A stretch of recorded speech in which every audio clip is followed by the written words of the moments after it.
Di video sebelumnya kita sudah banyak membahas tentang seks bebas atau free sex. Dan di video kali ini kita akan membahas tentang hal yang lebih fundamental atau hal yang lebih bersifat mendasar, yaitu tentang pentingnya memahami norma agama dan sosial di kehidupan sehari-hari. Norma adalah suatu penjabaran nilai-nilai secara rinci yang terperinci ke dalam bentuk tatanan aturan dan tata kelakuan yang secara makro adalah konstitusi, undang-undang, peraturan pemerintah, konvensi, dan aturan tertulis lainnya. Aturan yang berlaku dalam negara ini tidak hanya lahir dari unsur legal formal, tapi juga lahir dari unsur masyarakat. Apa saja norma-norma tersebut? Di antaranya adalah norma agama. Norma agama adalah aturan-aturan hidup yang berupa perintah-perintah dan larangan-larangan yang oleh pemeluknya diyakini bersumber dari Tuhan Yang Maha Esa. Aturan-aturan itu tidak hanya mengatur tentang hubungan antara manusia dengan Tuhan, tetapi juga hubungan antara manusia dengan sesama manusia. Pada umumnya, setiap pemeluk agama meyakini bahwa barang siapa yang mematuhi perintah-perintah Tuhan dan menjauhi larangannya akan memperoleh pahala, dan jika berbuat sebaliknya, akan berdosa.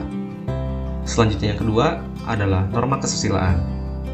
Norma kesusilaan adalah aturan-aturan hidup tentang tingkah laku yang baik dan buruk, yang berupa bisikan-bisikan atau suara batin yang berasal dari hati nurani manusia. Selanjutnya yang ketiga, norma sosial atau kesopanan. Norma sosial adalah aturan hidup bermasyarakat tentang tingkah laku yang baik dan tidak baik, patut dan tidak patut dilakukan, yang berlaku dalam suatu lingkungan masyarakat atau komunitas tertentu. Norma ini biasanya bersumber dari adat istiadat, budaya, atau nilai-nilai masyarakat.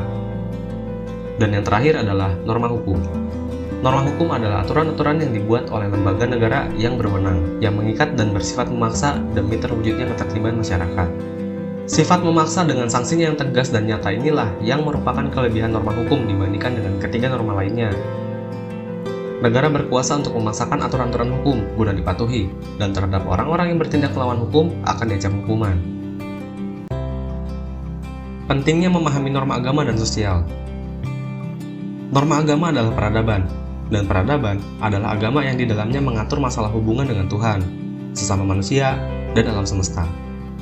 Norma agama juga diartikan sebagai nilai-nilai agama yang hidup di masyarakat.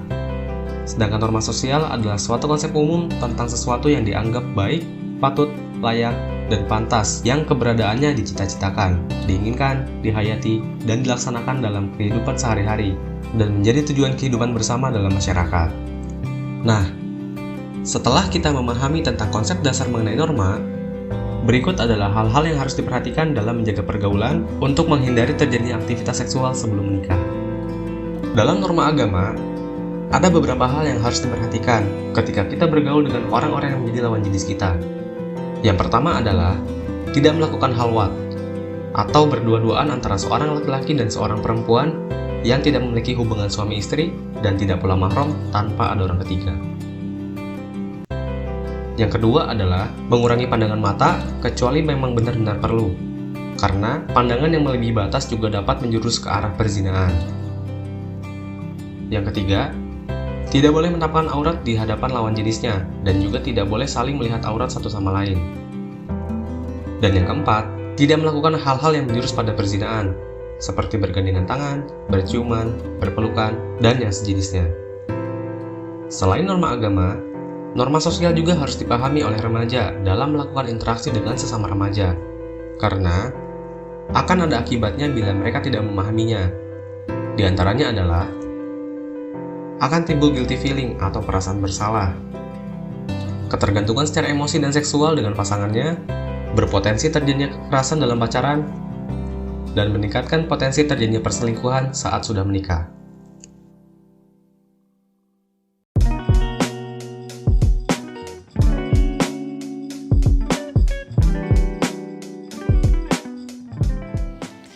Oke guys, kita mesti tahu bahwa suatu hari nanti kita harus menuai konsekuensi dari perbuatan kita. Apapun yang kita lakukan hari ini dengan hidup kita, ke depan itu ada konsekuensinya, harga bayarnya. Nah, pastikan jangan sampai kita berbuat salah hari ini, mengambil keputusan yang salah dalam hidup kita, lalu kita menyesal kemudian. Kalau pacaran, pacaranlah dalam kebenaran. Jangan mau dimanfaatkan hanya untuk memuaskan nafsu seks aja. Ada salah satu anak muda yang ngomong di Instagram gini, mereka pacaran sampai udah berhubungan seks, tapi kemudian si prianya merasa mereka cuma teman baik aja, nggak ada ikatan apa-apa. Apakah harus dilanjutkan? Sementara udah terlanjur berhubungan seks. Saya mau bilang gini, jangan mau dimanfaatkan. Jangan bangun hubungan yang nggak ada ujungnya. Suatu hari nanti kamu akan ketemu dengan orang yang jauh lebih baik, yang bisa menghargai kamu dan bisa memberi kamu masa depan. Jangan khawatir hanya karena sudah terlanjur